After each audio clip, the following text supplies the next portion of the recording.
नमस्कार दोस्तों, मैं सुबोध विधवा इस वीडियो में हाजिर हूँ अपने एक व्यूवर की डिमांड लेकर।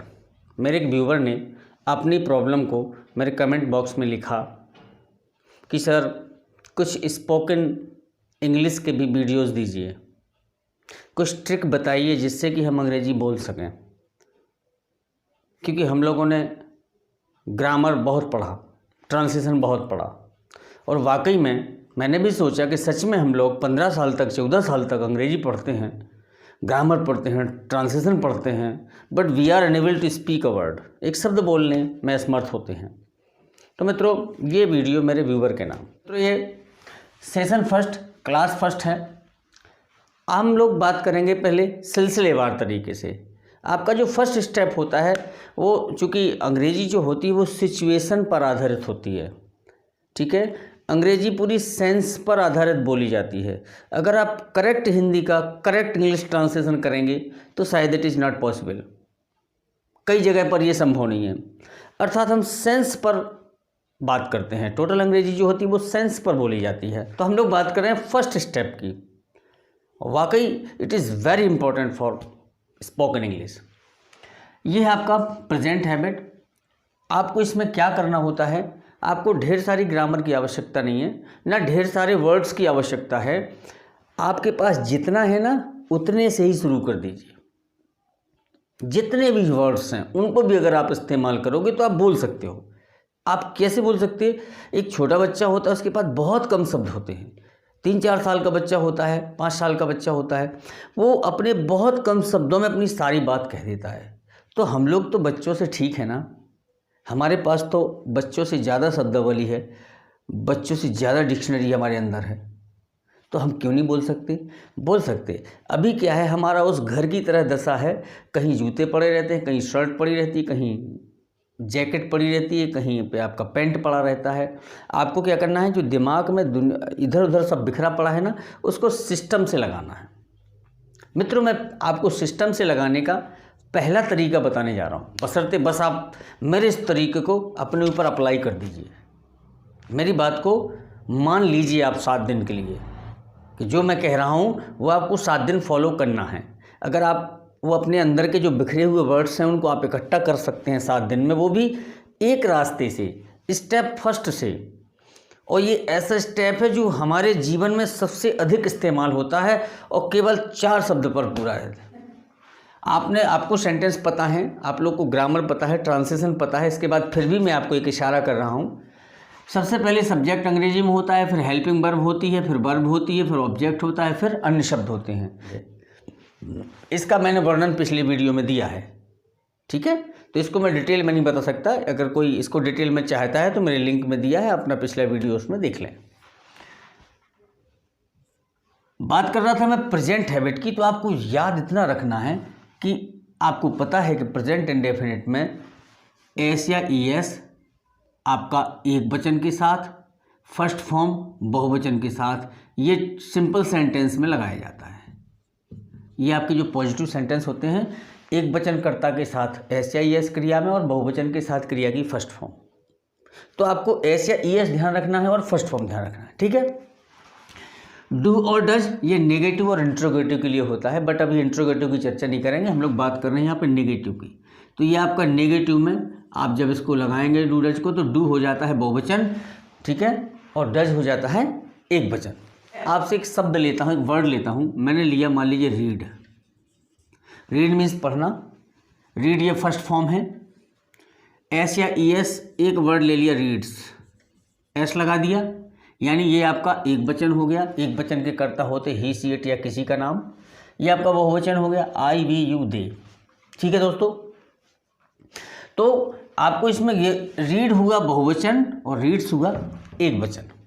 पूरी की पूरी आपकी प्रेजेंट हैबिट रीड और रीड्स में चलती है, पूरी की पूरी। आप अगर इसको उदाहरण स्वरूप देखें, रीड को लिया, अगर मैं रीड को आई के साथ लगा दूं तो हो गया आई रीड। रीड मीन्स पढ़ना, तो आई रीड मीन्स मैं पढ़ता हूँ, चूँकि इनका ऐसे या डू या डज का ता है, ती है, ते है अर्थ निकलता है। आई रीड मैं पढ़ता हूँ, वी रीड हम पढ़ते हैं, यू रीड तुम पढ़ते हो, दे रीड वे पढ़ते हैं। अब रीड्स लगाना है तो रीड्स हम यहाँ तो नहीं लगा सकते बहुवचन में, हमें एक वचन में ही लगाना होगा। तो ही रीड्स वह पढ़ता है, शी रीड्स वह पढ़ती है, कोई नाम दिया मोहन रीड्स मोहन पढ़ता है, गीता रीड्स गीता पढ़ती है। अगर हमारी आदत नहीं के जवाब में है तो हमें डू नॉट या डज नॉट लगाना पड़ेगा। डू लगाना है, डू फर्स्ट फॉर्म है, ये आपको डू मान लो इधर लिख लिया अपन ने, मान लीजिए रीड के साथ तो डू ये फर्स्ट फॉर्म हो गई, बहुवचन हो गया। और डू में एस या ई एस लगा दो, डज हो गया, तो ये एक वचन हो गया। ई एस क्यों लगाया, एस क्यों नहीं लगाया? तो देखें इसका इसलिए क्योंकि जिन क्रियाओं के अंत में O X C H S H double S आता है उस क्रिया में ई एस लगाते हैं। इसके अंत में ओ आया तो हमने ई एस लगा दिया, इसलिए इसमें एस नहीं लगाया दोस्तों। तो मित्रों ये आपका, अब जब रीड माने पढ़ना, आई बहुवचन के साथ लगाया तो आई रीड मैं पढ़ता हूँ। अगर मैं कह दूँ कि मैं नहीं पढ़ता हूँ तो I do not read, do not लगाना पड़ेगा। तो ये आपका डू नॉट से क्रिया पहले आएगी। आई डू नॉट रीड मैं नहीं पढ़ता हूँ, वी डू नॉट रीड हम नहीं पढ़ते हैं, यू डू नॉट रीड तुम नहीं पढ़ते हो, दे डू नॉट रीड वे नहीं पढ़ते। अब यही आपका डज लगाएं आप एक वचन में, तो ही डज नॉट रीड। अब यहाँ पे चूँकि डू डज के साथ वर्ब की ई एस इसमें लग गया ना, यानी डू के साथ ई एस लग गया, तो अब इसमें एस नहीं लगेगा। तो ही डज नॉट रीड वह नहीं पढ़ता है, शी डज नॉट रीड वह नहीं पढ़ती है, Gita does not read Gita नहीं पढ़ती है, Mohan does not read Mohan नहीं पढ़ता है। इसका मतलब ये हुआ कि हमारी आदत ताहती में ही होती है। अभी हम बात कर रहे हैं जो हम सुबह से लेकर शाम तक डेली एक्टिविटी करते हैं, इसको हमें बोलना है, इसको हम बोल भी सकते हैं, क्योंकि जो हमारी एक्टिविटी है हमें पता है कि किस स्टेप के बाद हमने क्या किया है ना। अगर आप सुबह की अपनी एक्टिविटी सीधे हिंदी से ही 1 मिनट देख लें, मैं सुबह जगता हूँ, इसके बाद मैं तैयार होता हूँ, तैयार होकर के मैं कपड़े पहनता हूँ, इसके बाद मैं सुबह मॉर्निंग वॉक पर जाता हूँ, मैं वहाँ अपने मित्रों से मिलता हूँ, सारे मित्रों से बातचीत करता हूँ, ताहू में चल रहा, सब ताहे ती है तेह में चल रहा कि नहीं चल रहा, आदत है। एक और ले लीजिए, जैसे किचन में हम तो कहते हैं आप चाय बना रहे हो, बोले मैं फ्राई पैन लेता हूँ, उसमें 2 कप पानी डालता हूँ, ठीक है, इसके बाद मैं स्टोव को जलाता हूँ, उस पर रख देता हूँ, इसके बाद 2 चम्मच शक्कर डालता हूँ, 1 चम्मच चाय की पत्ती डालता हूँ, थोड़ी देर उसको उबालता हूँ, उबालने के बाद मैं उसे कप में डालता हूँ, कप में डालने के बाद पी लेता हूँ। तो ये क्या है, ये जो आपकी एक्टिविटी है, अगर ये आप स्वयं अपना प्रैक्टिस करते हैं, किसी को मत सुनाइए, अंदर बड़बड़ाइए। कैसे, जैसे बाथरूम सिंगर होता ना, वो बाथरूम में ही गाना गाता और कहीं नहीं गाता। आप बाथरूम स्पीकर बन जाइए, बस आप जो कर रहे हैं बस उसको मन में थोड़ा हल्का सा बोलते रहिए, तेज मन में नहीं। मन में बोलेंगे तो मन में तो बोलने वाला कभी बोल ही नहीं सकता, थोड़ा मन में नहीं बल्कि थोड़ा सा तेज बोलना है। जब आप तेज बोलेंगे तो डेफिनेटली आपका जबान भी शार्प होगा, और जब आप बोलेंगे तो आपकी आदत बनेगी, जिसकी हमें बनानी है। इस आदत को बनाने के लिए हमें प्रैक्टिस आवश्यक है, और वो प्रैक्टिस आपको खुद करनी पड़ेगी, मैं नहीं करूँगा। इसमें इज़ार-एम भी आता है हूँ हो के नाम से, इसकी ज़्यादा ज़रूरत नहीं है। इसके भी इज़ार-एम के कई रूप होते हैं जो मैं आगे वीडियो में बताऊंगा, लेकिन अभी बात करता हूँ इज़ार-एम हूँ हो की। अब एक डेली रूटीन जो आपको करना है, जिसका आपको प्रैक्टिस करना है, उसका एक उदाहरण और देख लीजिए। जितना मैंने इसमें लिखा है, इसमें सब में फर्स्ट फॉर्म है या एस या ई एस है, इसके अलावा कुछ भी इस्तेमाल नहीं है। अगर वाक्य नेगेटिव होगा तो डू नॉट और डज नॉट है, इसके अलावा कुछ भी नहीं है, ठीक है। चलिए, आई गेट अप अर्ली। अब मैं एक डेली रूटीन की बात कर रहा हूँ, जो मैं मान लीजिए मैंने किया तो मुझे पता है, आपने जो किया आपको पता है। I get up early first form है। आई गेट रेडी मैं तैयार होता हूँ, गेट फर्स्ट फॉर्म है। एंड आई स्टडी और मैं पढ़ता हूँ, क्योंकि स्टूडेंट हूँ तो पढ़ता हूँ। आफ्टर दैट इसके बाद आई टेक ब्रेकफास्ट, इसके बाद मैं ब्रेकफास्ट लेता हूँ, ये भी देखो फर्स्ट फॉर्म है। आई वियर माई ड्रेस मैं अपनी ड्रेस पहनता हूँ। And I go to school और स्कूल चला जाता हूँ, ये देखो फर्स्ट फॉर्म में राउंड लगा इसमें। एट 9 AM 9 बजे जाता हूँ। आई रीच स्कूल मैं स्कूल पहुँचता हूँ, रीच फर्स्ट फॉर्म में। एंड एंटर द क्लास और क्लास में प्रवेश करता हूँ, एंटर भी फर्स्ट फॉर्म में। The teacher says to me अध्यापक सेज टू मी मुझसे कहता है, सेज देखो एक वचन है तो एस लग गया इसमें। यू आर लेट तुम देर से हो, देखो यहाँ आर आ गया। इजारे में मैंने कहा था ये आपके काम इसमें आ सकता है। यू आर लेट अध्यापक ने मुझसे कहा तुम देर से हो। आई फील सॉरी मैंने सॉरी महसूस किया, इसको बंद किया, देखो ये भी फर्स्ट फॉर्म में। And I sit on the chair और मैं सिट माने बैठ जाता हूँ कुर्सी पर। सिट देखो ये भी फर्स्ट फॉर्म है।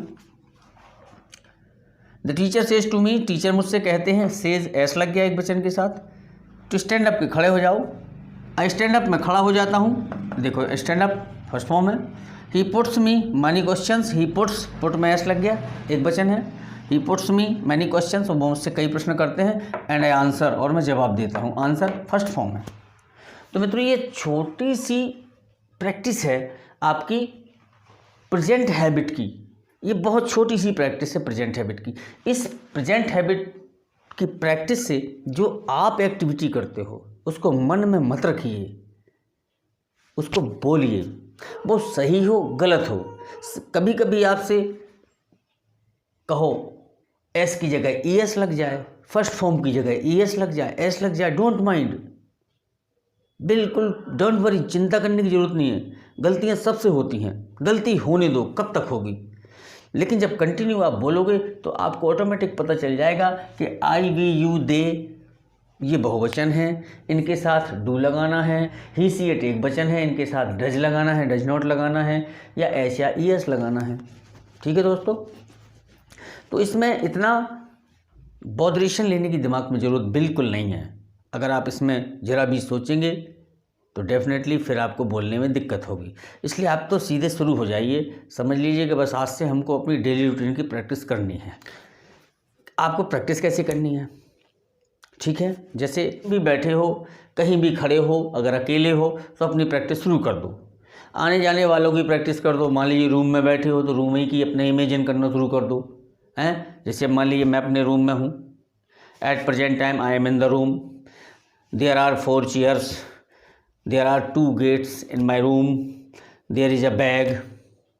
आई think that this is my bag, है ना। I sit on the chair, I take my book, I take my pen, I start writing something।